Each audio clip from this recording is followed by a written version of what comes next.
1 തെസ്സലോനിക്ക 5:1-9 വരെയുള്ള വചനം വളരെ പ്രധാനപ്പെട്ട വചനം. ശ്രദ്ധിച്ച് കേട്ടോണം സഹോദരി. സമയങ്ങളെയും കാലങ്ങളെയും സംബന്ധിച്ച് നിങ്ങൾക്ക് ഞാൻ എഴുതിയിട്ടില്ല.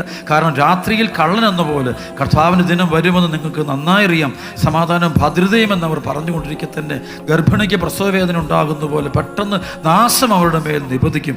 അതിൽ നിന്ന് അവർ രക്ഷപ്പെടും. കാരണം ഈ ജടിക പാപങ്ങളിൽ കഴിയുന്നതിനെ കുറിച്ച് പറയുന്നതാണ്. ഇന്നത്തെ തിന്മയിലൊക്കെ ഈ ദൈവത്തെ വിട്ടൊക്കെ പോകുന്ന 1-ാം പ്രമാണമൊക്കെ ലംഘിച്ച് വിശുദ്ധിയിൽ നിന്നൊക്കെ മാറി ജീവിക്കുമ്പോൾ രാത്രി കള്ളൻ എന്ന പോലെ കർത്താവിൻ്റെ ദിനം വരുമെന്ന് നിങ്ങൾക്ക് നന്നായി അറിയാം.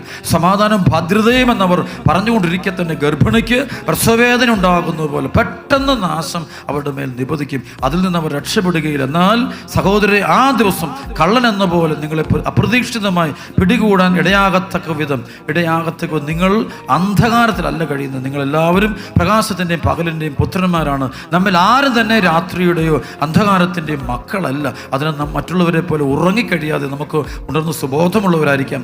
ഉറങ്ങുന്നവർ രാത്രിയിലാണ് ഉറങ്ങുന്നത്. മദ്യപിച്ച് ഉന്മത്തരാകുന്നവർ രാത്രിയിലാണ് ഉന്മത്തരാകുന്നത്.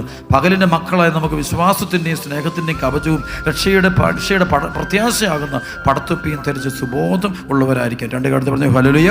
മദ്യപാനമൊക്കെ ഭയങ്കരമായിട്ട് കൂടുന്നു. അല്ല ബന്ധനം ആ മേഖലയോട് തിരിഞ്ഞു പോലും നോക്കാതിരിക്കുക. നമ്മൾ കൃപയുടെ വഴിയിലേക്ക് മാറി നിൽക്കണം. ഈ സമയത്ത് നമ്മൾ മാറി നിന്നില്ലെങ്കിൽ നമ്മളെ തിന്മയുടെ ശക്തി ബന്ധിച്ചുകൊണ്ട് പോകുന്നു കാണാം. അവനും നമ്മളെ കെട്ടിക്കൊണ്ടൊക്കെ പോകും, പിടിച്ചെടുത്തുകൊണ്ടൊക്കെ പോകുന്നു കാണാൻ പറ്റും. ചില കൂട്ടുകെട്ടിൽ ചില ആളുകളുമായിട്ട് നമ്മുടെ സൗഹൃദങ്ങളൊക്കെ വെട്ടിമുറിച്ച് നമ്മൾ മാറ്റിക്കൊണ്ട് അവർക്കൊണ്ട് പ്രാർത്ഥിക്കുക. അവരെ ദൈവകരണങ്ങൾ കൊടുത്തുകൊണ്ട് പ്രാർത്ഥിക്കുക. സൂക്ഷിച്ച് നീങ്ങുക. അല്ലെങ്കിൽ നമ്മളും ആ തിന്മയുടെ പിടിയിൽ പെട്ടുപോകും.